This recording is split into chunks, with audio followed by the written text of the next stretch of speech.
Me llamo Gabriela Irigoyen, tengo 34 años y me enteré de que mi esposo me estaba engañando de la manera en que nadie se entera de nada, en una pantalla del tamaño de un edificio, en una sala con 10.000 extraños, mientras sostenía una quesadilla que ya se había enfriado. Quiero que te quedes un momento con esa imagen, no con la traición todavía no, solo con la quesadilla, con la estupidez específica y cotidiana de estar sosteniendo algo de comer que olvidaste comerte, mientras tu vida entera se reacomoda en un marcador electrónico a 12 metros sobre una cancha de básquetbol. Porque ese detalle, esa quesadilla fría, es el que me sigue llegando. La manera en que los momentos ordinarios no tienen idea de lo que están parados junto a ellos. No grité, no me paré de mi lugar. No hice ninguna de las cosas que uno imaginaría hacer en esa situación. Me quedé completamente quieta en el asiento 7 de la sección 114 y miré la pantalla. Y mi cabeza hizo lo que siempre ha hecho cuando llega algo demasiado grande para procesarlo de un golpe. Se quedó muy quieta, muy precisa, y empezó a hacer inventario. Lo que vi en ese marcador electrónico fue a mi esposo, Mauricio, en los asientos del área premium, los caros, con una mujer que traía el cabello oscuro suelto y largo, lo cual era inusual en ella, y llevaba puesto un rebozo tejido color crema con textura de trenza que yo había pasado 40 minutos eligiendo en un mercado de artesanías en la colonia Cuauhtémoc, porque sabía que a ella le iba a importar cómo se sentía al tacto. Esa mujer era mi mejor amiga, Valentina. Y no estaban viendo el partido. Si alguna vez has tenido un momento en que entendiste algo de manera completa y absoluta antes de estar lista para entenderlo, antes de que tu cuerpo tuviera tiempo de alcanzar a tu cabeza, ya sabes cómo se sintieron los siguientes segundos. Y si esto ya está jalando de algo en ti, algo que reconoces, quiero que le des like a este video ahorita mismo, que te suscribas para estar aquí para el resto de esta historia, y que se lo mandes a alguien que necesita escucharla.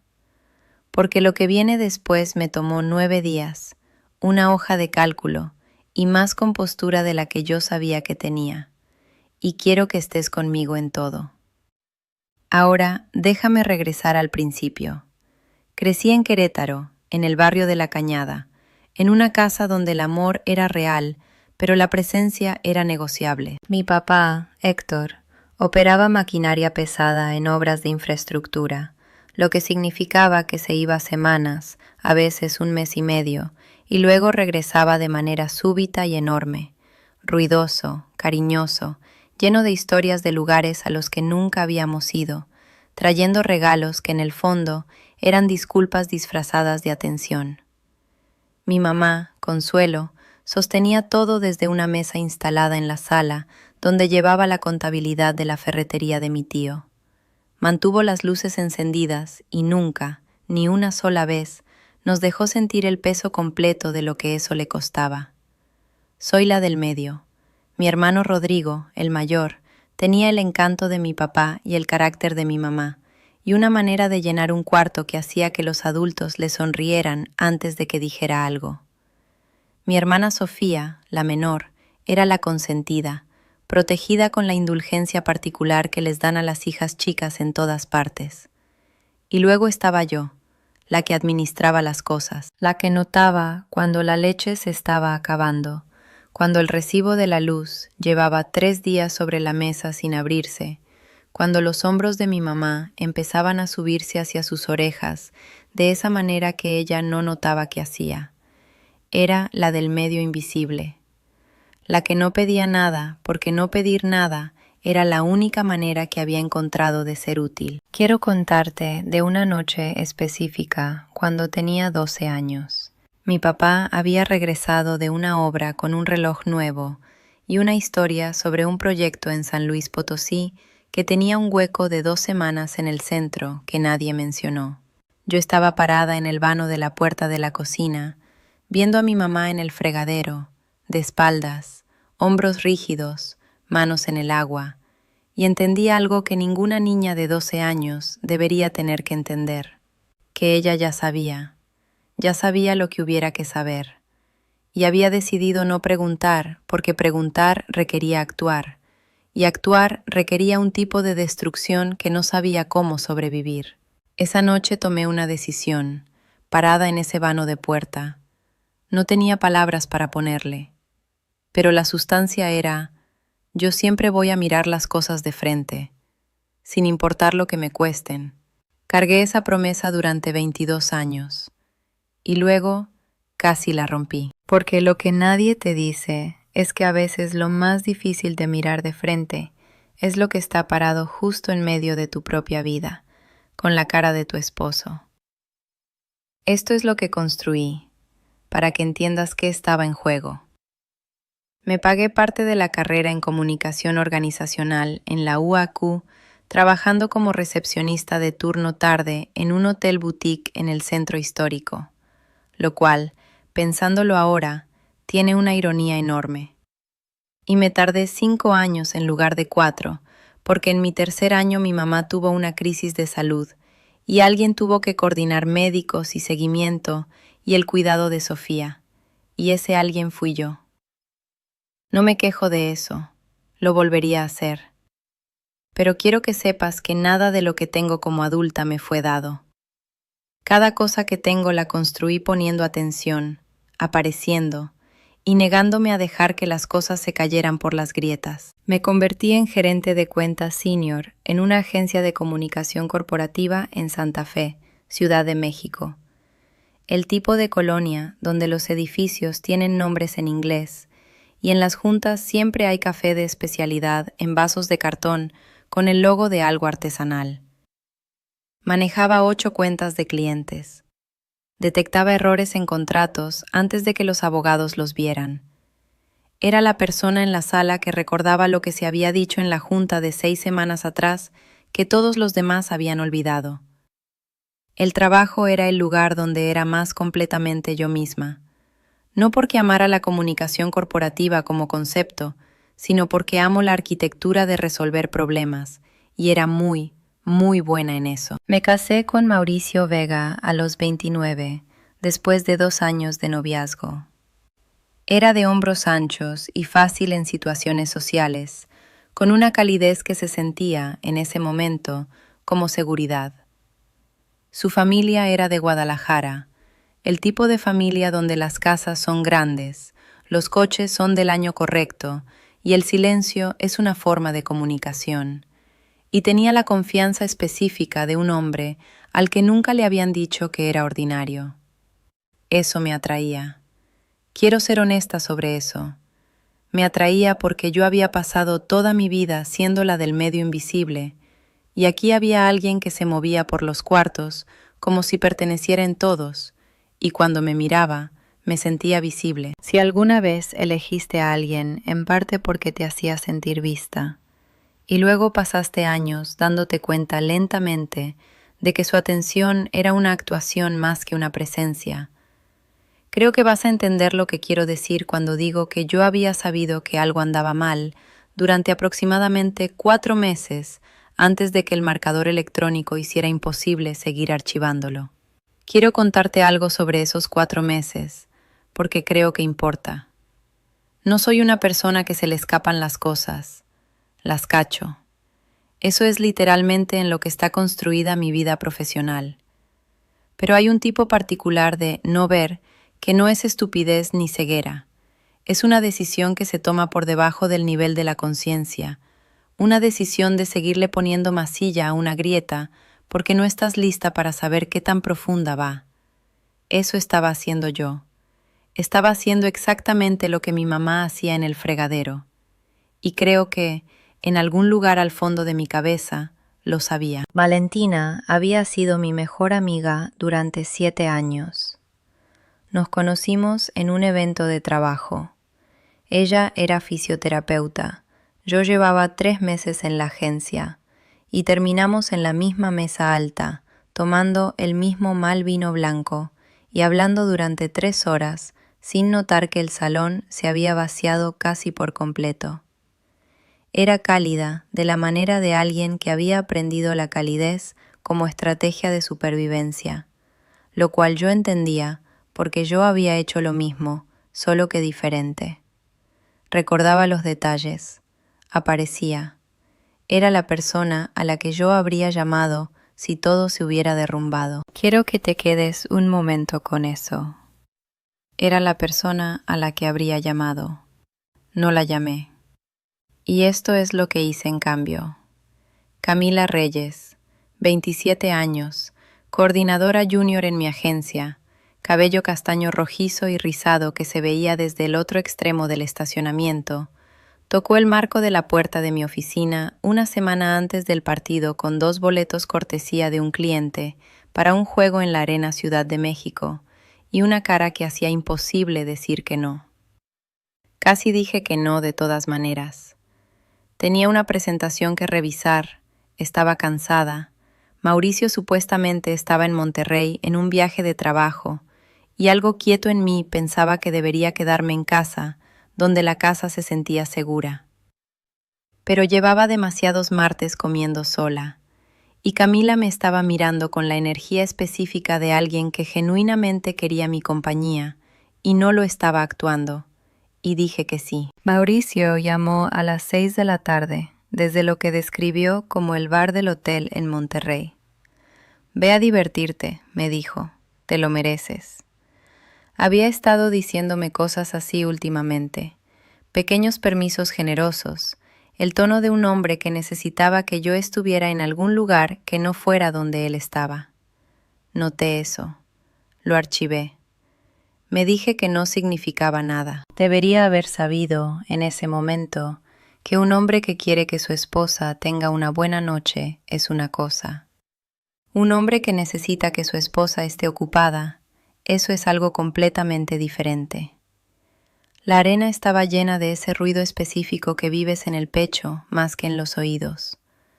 Camila y yo encontramos nuestros asientos en la sección 114, con 7 minutos antes del arranque, y de inmediato empezó a preguntarme cuál era el jugador famoso, y me reí, una risa real, no social, y señalé vagamente a la cancha y dije, el alto, y ella sintió como si eso fuera información genuinamente útil. Quiero que entiendas lo normal que era ese momento, lo completamente, ordinariamente normal. Pedí una cerveza. Camila pidió una cerveza. Discutimos levemente sobre si las quesadillas valían los 80 pesos. No valían. Y revisé mi teléfono 2 veces y no tenía mensajes nuevos de Mauricio. Y me dije que estaba bien, que era normal, que las personas casadas no necesitan mandarse mensajes cada hora. El primer tiempo pasó como pasan los eventos deportivos, cuando no estás realmente viendo el deporte, en un ruido ambiental agradable, punteado por el comentario de Camila, que era entusiasta y casi completamente incorrecto. Para el medio tiempo me había relajado de una manera que no me había relajado en meses. Los hombros abajo, presente. Solo una mujer en un partido de básquetbol un jueves por la noche, y todo estaba bien, y la quesadilla todavía estaba tibia. Entonces, el equipo del medio tiempo despejó la cancha. El marcador electrónico pasó por anuncios de patrocinadores y tomas del público.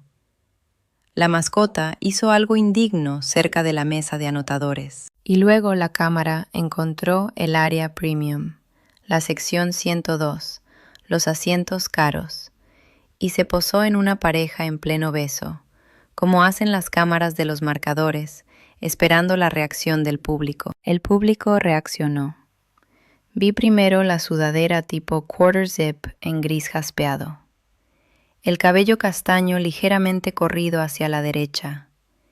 Y luego la cámara se movió lo suficiente para capturar el perfil de la mujer, y vi el cabello oscuro suelto y largo, y el rebozo tejido color crema, y reconocí el rebozo antes de reconocer la cara, porque lo había tenido en mis manos en un mercado de la colonia Cuauhtémoc, y había pensado, a ella le va a importar cómo se siente al tacto.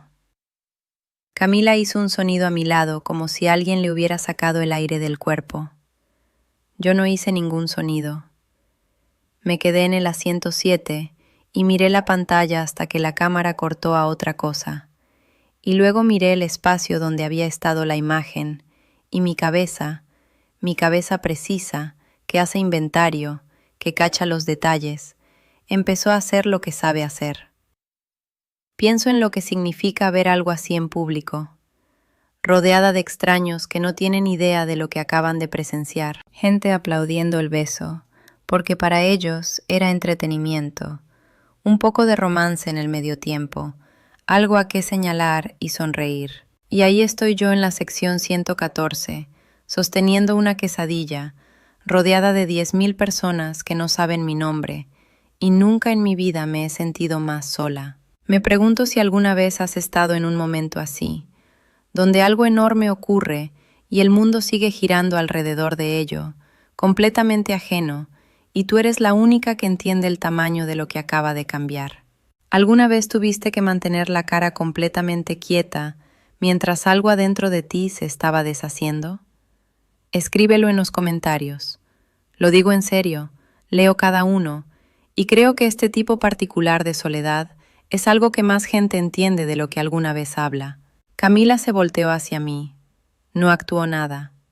No jadeó dramáticamente, ni me agarró del brazo, ni dijo, «¡Ay, no puedo creerlo!», como habría hecho otra persona. Solo se volteó, me miró directo y dijo, «Gabriela, ¿quieres que nos vayamos?».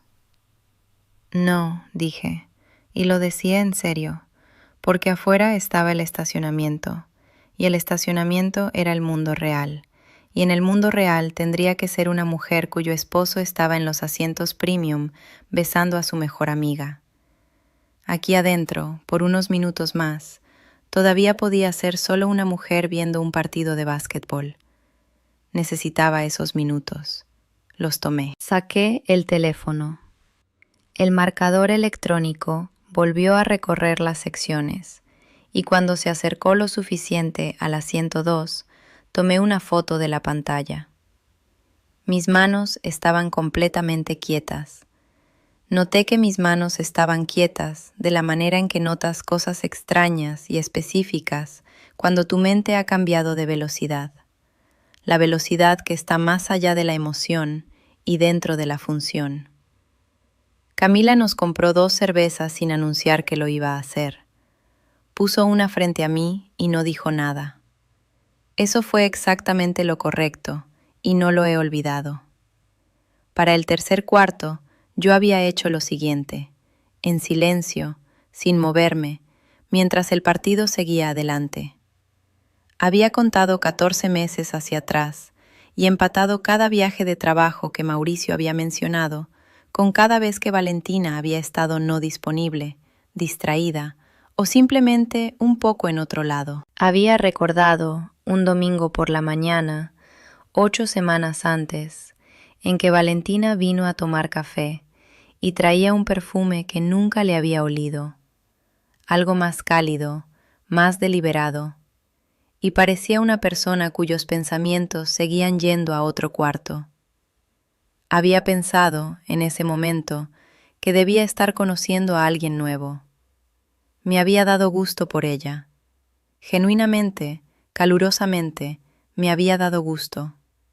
Me había dado gusto. Me quedé todo el partido, los 4 cuartos. No sé del todo por qué, excepto que irme se sentía como una concesión al caos, y yo no estaba lista para conceder nada todavía. Camila se quedó conmigo sin que se lo pidiera. No presionó, no investigó, no llenó el silencio con plática nerviosa. Solo se quedó, y vio el partido, y de vez en cuando decía algo pequeño y en voz baja, y he pensado más veces de las que puedo contar en esa decisión que tomó. Simplemente quedarse. Manejé a casa sola. No llamé a Mauricio. No llamé a Valentina. Entré a la cocina, puse las llaves sobre la barra y abrí mi computadora. Primero me mandé la foto por correo. Marca de tiempo. Asunto. Jueves por la noche. Sección 102. Luego abrí la cuenta bancaria mancomunada. Quiero contarte sobre los siguientes 40 minutos, porque son la parte de esta historia que la convirtió de una ruptura en algo para lo que todavía no tenía palabra. Los viajes de trabajo eran reales. El trabajo de Mauricio genuinamente requería viajar. Ventas de equipos de refrigeración industrial en 4 estados, lo cual era exactamente lo que había hecho todo tan arquitectónicamente perfecto. Monterrey existía, Guadalajara existía, San Luis Potosí existía, pero los cargos no cuadraban con el calendario que me había dado. Estadías de hotel que corrían de jueves a domingo, cuando él había descrito viajes de martes a miércoles. Un cargo de un hotel en Tequisquiapan durante la semana que dijo haber pasado en un congreso de ventas en Monterrey. Cargos de restaurante con un promedio de 2,000 pesos. No las cuentas solitarias de un hombre comiendo solo en el bar del hotel, sino la cuenta de 2 personas en una mesa que no tiene prisa. Y entonces encontré la tarjeta de crédito, una tarjeta que yo no sabía que existía, abierta de una manera que después discutiría con una abogada, con un saldo que contaba una historia de 14 meses en líneas de concepto. Me quedé en esa mesa de la cocina hasta las 2 de la madrugada, construyendo una hoja de cálculo. Columna A, la fecha. Columna B, lo que me dijo. Columna C, lo que decía el cargo. Columna D, la diferencia entre esas dos cosas. Para cuando cerré la computadora, la columna D tenía 31 renglones. No lloré. Fui al baño, prendí el extractor, me senté en el borde de la tina y respiré. Luego me fui a la cama.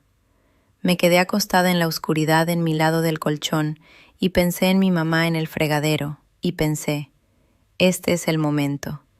Este es exactamente el momento en que ella estaba parada. Y yo no voy a hacer lo que ella hizo. No porque sea mejor que ella, no lo soy.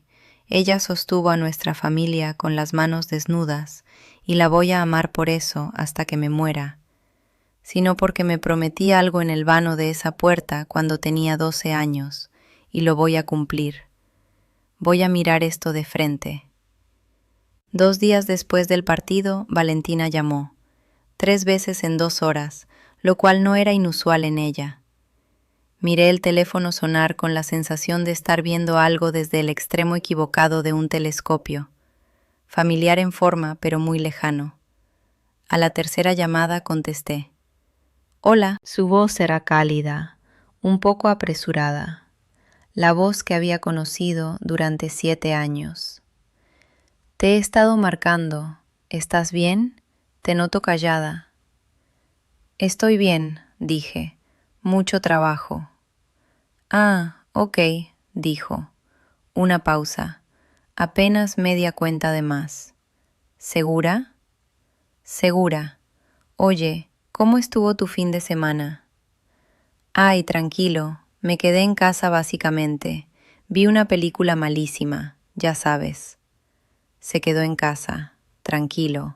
Vio una película malísima. Yo estaba mirando un cargo de tarjeta de crédito por 2 lugares en el área premium de la Arena Ciudad de México, noche de sábado, procesado en la tarjeta que no se supone que yo encontrara.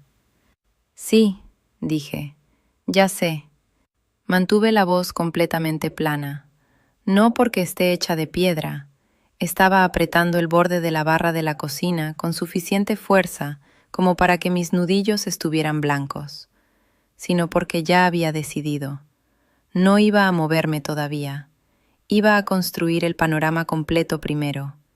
Cada transacción, cada fecha, cada recibo.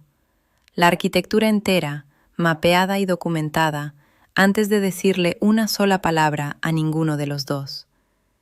Porque había visto a mi mamá elegir no saber, y yo había pasado 22 años siendo la mujer que mira las cosas de frente.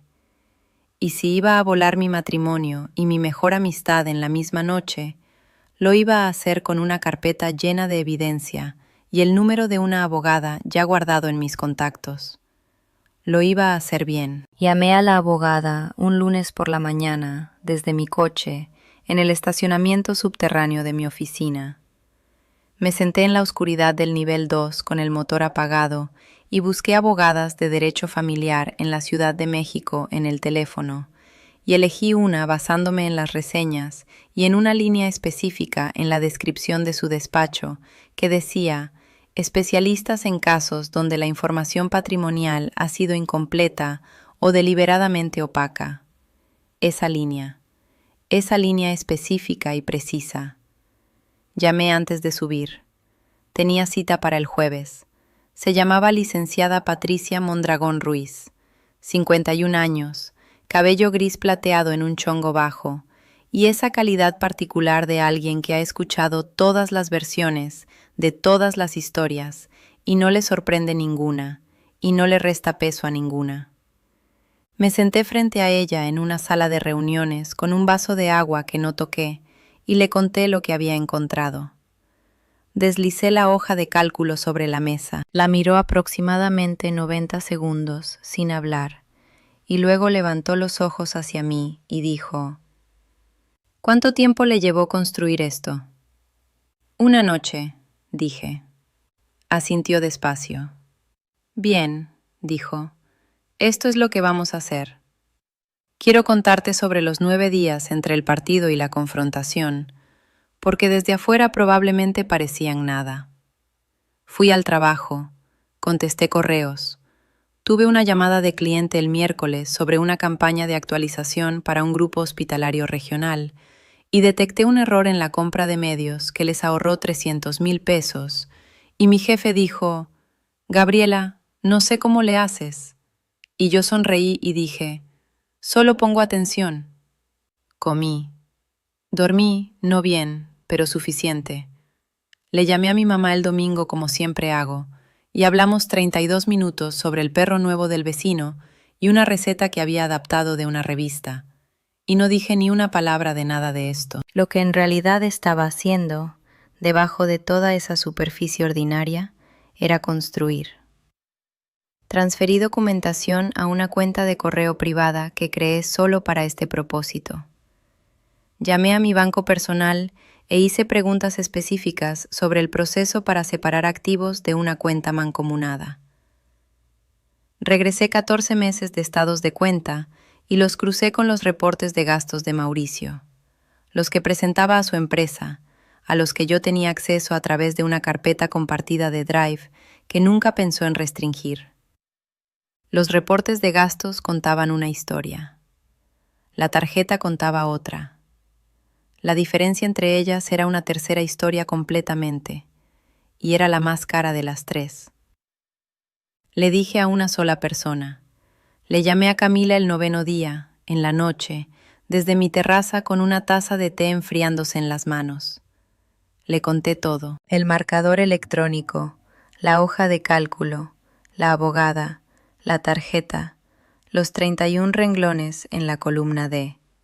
Escuchó sin interrumpir, lo cual, si conoces a Camila, no es cosa menor. Cuando terminé, se quedó callada un momento, y luego dijo: ¿qué necesitas de mí? Eso fue todo. Sin consejos, sin performance de indignación, sin «ay, siempre supe que algo andaba mal con él». Solo «¿qué necesitas de mí?». Quiero que sepas que una persona que hace esa pregunta y la dice en serio y espera la respuesta real, vale más de lo que yo había entendido antes de esa llamada. Nada todavía, dije, pero puede que necesite una testigo. Luego levantó los ojos y dijo: ¿cuándo? Mañana por la noche, dije. Asintió.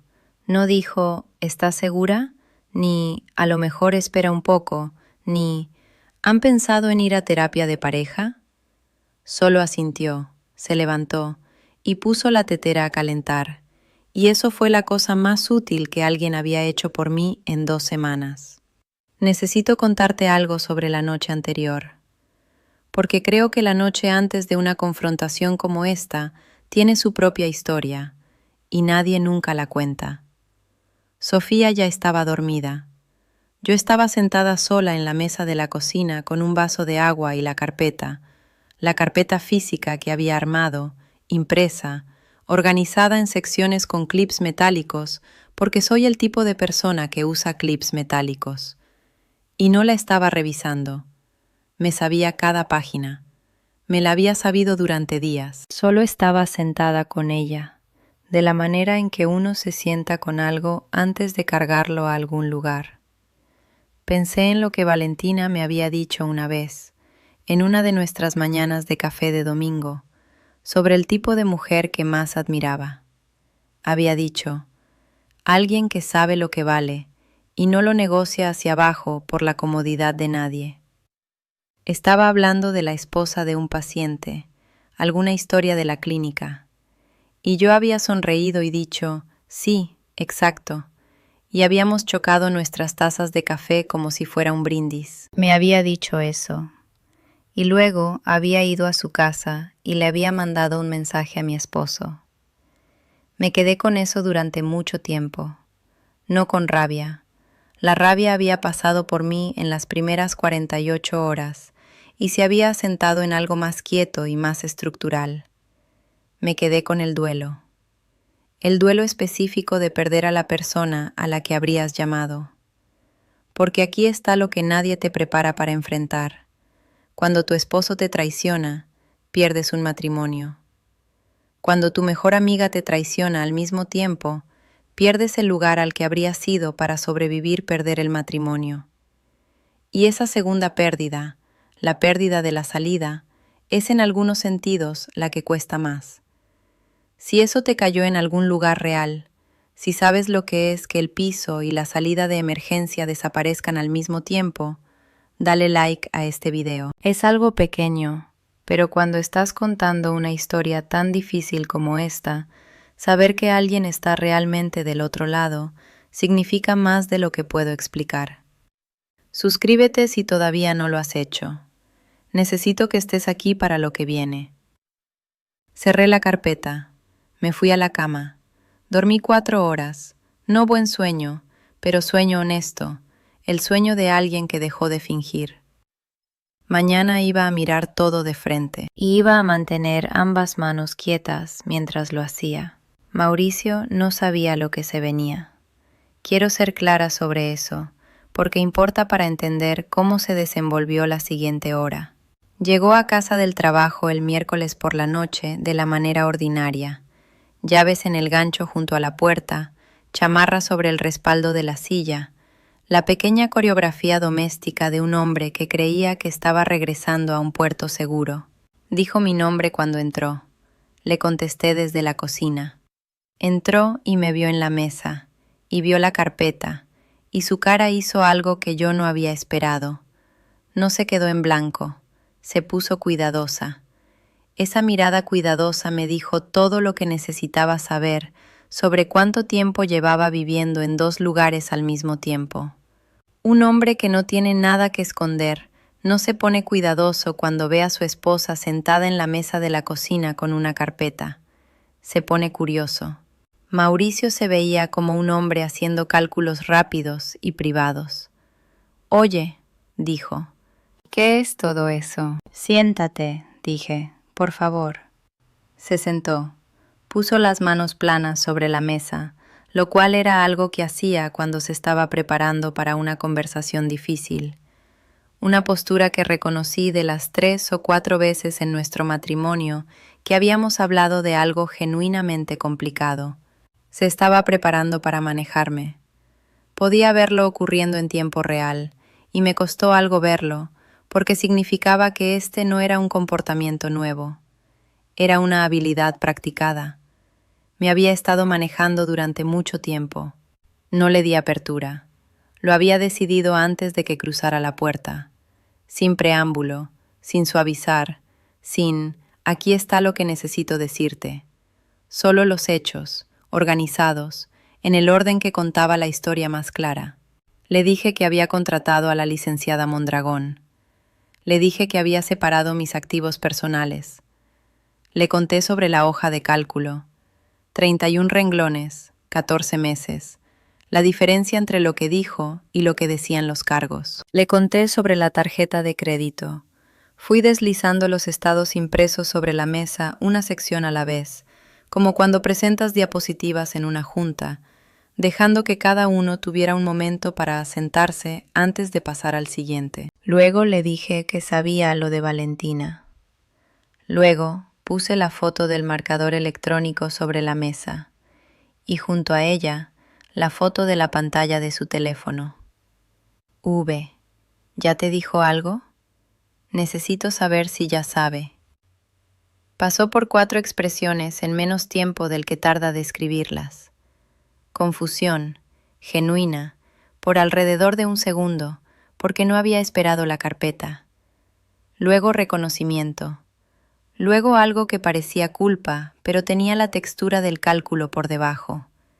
Y luego, y este es el que voy a cargar el resto de mi vida, un destello breve y rápido de algo que era casi alivio. Como un hombre que ha estado esperando que algo ocurra y por fin puede dejar de esperar. Gaby, empezó.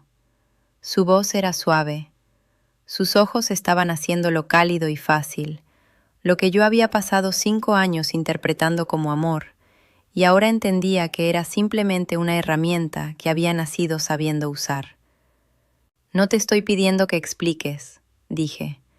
Te estoy diciendo lo que pasa ahora. Quiero contarte lo que ocurrió en los siguientes 20 minutos, porque creo que es importante ser honesta sobre el hecho de que no fue limpio. Las confrontaciones reales no son limpias. Intentó 3 veces encontrar un ángulo que funcionara. La primera vez fue suave, voz baja, ojos hacia abajo, el lenguaje de un hombre actuando remordimiento. Sé que esto se ve mal. Sé que no tengo derecho a pedirte nada, pero ¿podemos hablar? Lo dejé terminar. Luego hice referencia al renglón 11 en la hoja de cálculo, el hotel en Tequisquiapan, la semana que dijo Monterrey, y el intento se derrumbó. La segunda vez fue al matrimonio. Dijo cosas sobre distancia y desconexión y sobre haberse sentido no visto durante años, y había suficiente verdad en partes de eso como para que aterrizara con un peso específico y feo. Porque aquí está lo que pasa con alguien que te ha mentido. Sabe exactamente qué partes de la verdad desplegar. Sabía que yo había trabajado muchas horas. Sabía que hubo meses donde estaba más presente para mis clientes que para él. Usó eso. Usó las partes reales de nuestros problemas reales para construir un marco alrededor de sus decisiones que las hacía parecer respuestas en lugar de elecciones. Me quedé con eso un momento. En realidad me quedé con ello, porque no soy alguien que descarta las cosas incómodas solo porque son incómodas. Y luego dije, me podías haber dicho que eras infeliz, podías haber dicho cualquiera de esto en voz alta, a mí, en cualquier momento de los últimos 14 meses. No lo hiciste. Tomaste una decisión diferente. 31 veces. El tercer intento fue el que más me costó. Dijo su nombre, Valentina, y su voz cambió cuando lo dijo, y entendí por la calidad de ese cambio que lo que sea que esto era, se había convertido en algo que él había decidido que importaba. Dijo, no tuve la intención de que... Y luego se detuvo, porque no había ningún lugar a donde ir después de esa oración que no fuera peor que detenerse. Este es el momento del que quiero ser honesta contigo, porque había pasado 12 días construyendo una carpeta y una estrategia y una postura de compostura, y en ese momento, cuando su voz cambió al decir su nombre, algo en mí que no era compostura estuvo muy cerca de salir a la superficie. No rabia, duelo. El duelo específico de entender que la persona sentada frente a ti eligió a alguien más, no en un momento de debilidad, sino en un acto sostenido, deliberado, de meses de estar eligiendo. Eso es una cosa diferente. Y duele en un lugar diferente. No lo dejé salir a la superficie. No ahí, no con él.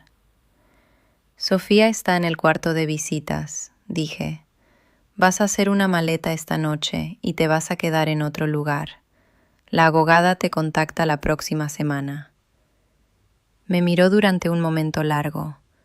Creo que estaba esperando que me quebrara, esperando que la compostura se rajara y la emoción saliera, porque la emoción era algo que él sabía navegar, y lo que yo le estaba dando era algo para lo que no tenía respuesta.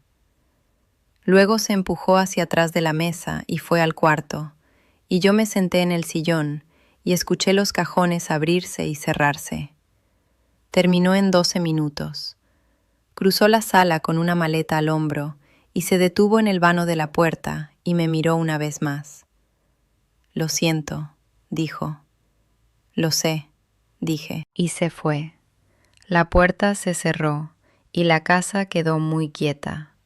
Sofía salió del cuarto de visitas unos 30 segundos después.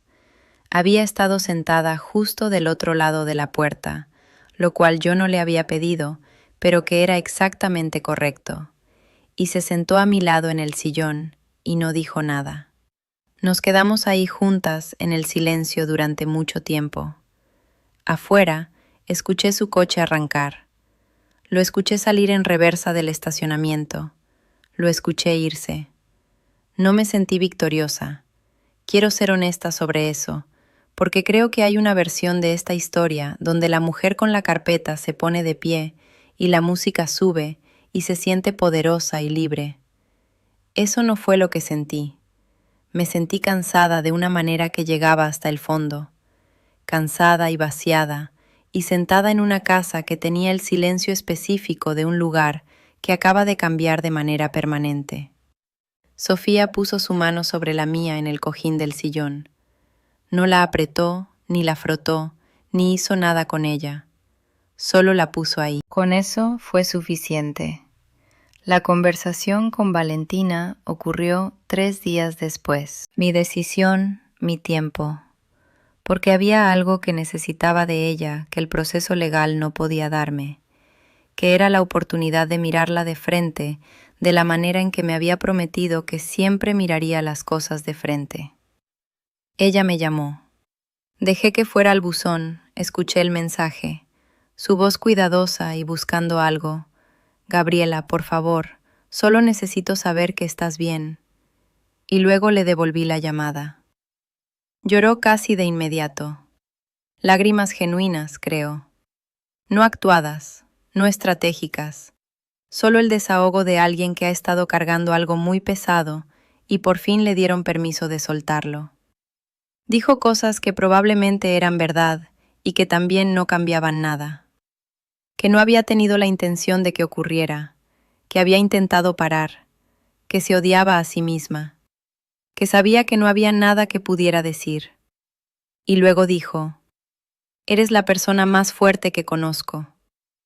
Me quedé con esa oración un momento, y algo en mí, que había estado muy apretadamente controlado, se abrió muy calladamente. Aquí mismo, este momento exacto, era el momento para el que yo había estado menos preparada. No la confrontación con Mauricio, no la hoja de cálculo, no siquiera el marcador electrónico. Porque entendí lo que quería decir con eso, y entendí algo sobre lo que le había costado, y entendí que no estaba equivocada y que también lo había usado como un permiso, que había mirado mi fortaleza y decidido que me hacía sobrevivible, que mi resiliencia era la cosa que me hacía la persona más segura a quien lastimar. Si alguna vez te han dicho que eres fuerte, en un momento en que lo que necesitabas era que te sostuvieran, si alguien ha usado tu capacidad de sobrevivir como razón para herirte, necesito que le des like a este video ahorita y que te suscribas si todavía no estás aquí, porque esa cosa específica, esa manera particular de ser fallada por alguien que te quiere, merece ser nombrada en voz alta, merece un testigo. Elegiste lastimarme, dije, porque creíste que era lo suficientemente fuerte para sobrevivirlo. Eso no es un cumplido, eso es una excusa. La línea quedó muy quieta. Lo sé, dijo finalmente. Su voz era pequeña. Lo sé. Terminé la llamada. Me senté en la terraza con un café enfriándose en las manos y Sofía a mi lado en la otra silla, y lloré. No de la manera en que la gente llora en las películas, no bonito, no en silencio. Lloré de la manera en que lloras cuando algo por fin tiene permiso de ser tan grande como realmente es. 20 minutos, tal vez. Sofía se quedó todo el tiempo. No me dijo que iba a estar bien. No me dijo que estaba mejor sin ellos. Solo se quedó, y eso fue lo más honesto que alguien podía haber hecho. Cuando terminé me limpié la cara con el dorso de la mano y agarré el café frío y me lo tomé de todas maneras.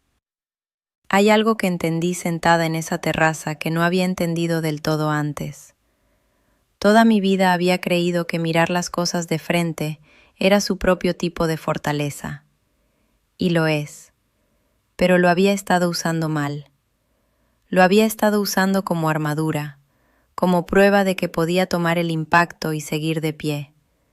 Lo que nunca había aprendido, lo que estaba aprendiendo ahora, sentada en una silla de terraza con un café frío y una hermana que se quedó, era que puedes mirar algo directamente y aún así dejar que te lastime. Que ver con claridad y sentir profundamente no son cosas opuestas. Que la mujer que mantiene ambas manos quietas mientras su mundo se reorganiza, también tiene permitido, después, sentarse en su terraza y hacer duelo. Había sido la hija del medio invisible, había sido la mujer que no pedía nada, había sido la esposa que le ponía masilla a las grietas y se decía a sí misma que eso era paz. Ya había terminado con todo eso, pero quiero contarte algo sobre los días que siguieron, porque creo que la gente habla mucho del momento de la ruptura y muy poco de lo que viene después. Ese territorio extraño donde el caos ya pasó y todavía no ha llegado nada que lo reemplace, y tienes que aprender a existir en ese espacio intermedio sin llenarlo de prisa con algo que no te sirve. Los primeros días sin Mauricio en la casa fueron los más raros, no los más dolorosos, los más raros. El departamento tenía una calidad diferente, no de vacío, sino de quietud, como cuando apagas un ruido de fondo que llevas tanto tiempo escuchando que ya no lo notabas como ruido. Me levantaba a la misma hora, hacía café, me sentaba en la barra de la cocina con la taza en las manos y miraba el jarrón de vidrio donde había puesto los alcatraces, y los alcatraces seguían ahí, abriéndose lentamente, completamente ajenos a todo, y yo pensaba, qué cosa tan extraña es la belleza, que puede existir en el lugar equivocado y seguir siendo belleza. Sofía se quedó una semana. No lo habíamos hablado, simplemente no se fue cuando se suponía que debía irse, y yo no le dije nada, y ella tampoco. Trabajaba desde mi mesa del comedor, con su computadora y sus audífonos, y yo trabajaba desde mi oficina en el cuarto de en medio, y nos encontrábamos para comer y para tomar café por las tardes en la terraza, y eso era suficiente. No necesitaba que me dijera nada, solo necesitaba que alguien existiera en el mismo espacio que yo, mientras yo iba aprendiendo la forma de esta nueva versión de las cosas. El martes de esa semana tuve la junta de seguimiento con la licenciada Mondragón. Fui al despacho en Polanco en metro, algo que normalmente no haría para una cita de trabajo, pero ese día quería estar en movimiento. Quería el ruido del metro y la gente, y la sensación de la ciudad funcionando a su ritmo normal, mientras yo funcionaba al mío. Me senté frente a ella, con la misma taza de agua que no toqué, y ella fue a través de los siguientes pasos, con la precisión tranquila de alguien que ha hecho esto muchas veces, y nunca lo hace sentir mecánico. Me explicó lo que podía esperar. Me explicó lo que iba a ser difícil. No me protegió de ninguna de las dos cosas, lo cual era exactamente lo que yo necesitaba. Al final de la reunión, cuando ya estaba recogiendo mi carpeta, me dijo algo que no formaba parte del proceso legal. Me dijo, la mayoría de las personas que llegan aquí llegan rotas. Usted llegó con una hoja de cálculo. Hizo una pausa. Eso importa, no solo en el caso, importa en lo que viene después. Salí del despacho a la avenida Presidente Masaryk y me quedé parada un momento en la banqueta con el sol de la tarde en la cara y pensé en eso, que llegar con una hoja de cálculo no era lo mismo que no estar rota.